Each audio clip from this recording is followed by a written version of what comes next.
హరి ఓం శ్రీమాత్రే నమ. లలితా సహస్రనామ పారాయణలో భాగంగా ఈరోజు అమ్మవారి నామం 522వ నామం, 4 అక్షరాల నామం శుక్లవర్ణ. ఈ నామంతో అమ్మవారికి నమస్కారం చేసుకునేప్పుడు ఓం శుక్లవర్ణాయై నమః అని చెప్పుకోవాలి.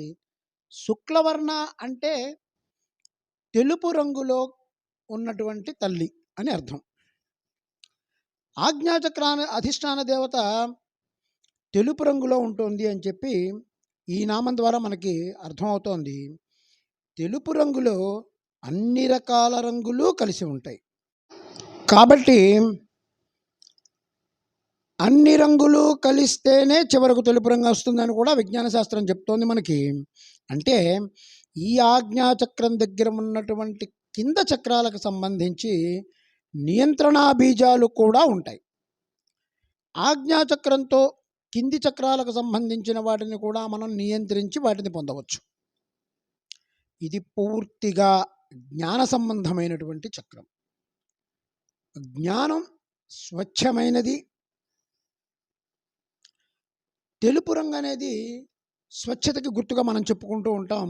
అంటే ఈ జ్ఞానం తెలుపు రంగులో ఉండటం అనేది జ్ఞానం స్వచ్ఛంగా మనకి కనబడుతోంది అనటానికి అమ్మ స్వరూపం తెల్ల రంగులో కనబడుతూ మనకి సూచిస్తోంది. ఒక రకంగా ఈ తెలుపు రంగు స్వచ్ఛత అన్ని రంగుల కలయిక కలిస్తే కనుక అది తెలుపు రంగు అవుతుందని చెప్తోంది. ఇది మనస్తత్వానికి సంబంధించినటువంటి చక్రం. మనస్సులో ఎంతటి సూక్ష్మమైన విషయమైనా సరే, ఎంతటి అధికమైనటువంటి విషయమైనా సరే మనకి మనసు జీర్ణించుకుంటుంది. అందుకే ఇది పూర్ణ జ్ఞానానికి సంబంధించినటువంటి చక్రం. త్రికాల జ్ఞానాలు కూడా ఈ చక్రాధిష్ట దేవతకు ఉంటాయి. తెలుపు రంగులో ఉండేటువంటి తల్లి అని చెప్పి నామానికి మనం అర్థంగా చెప్పుకోవచ్చు. ఓం ఐం హ్రీం శ్రీం శుక్లవర్ణాయై నమః. ఓం శ్రీమాత్రే నమః. ఓం శ్రీ మహారాజ్ఞే నమః. శ్రీమత్ సింహాసనేశ్వర్యై నమః.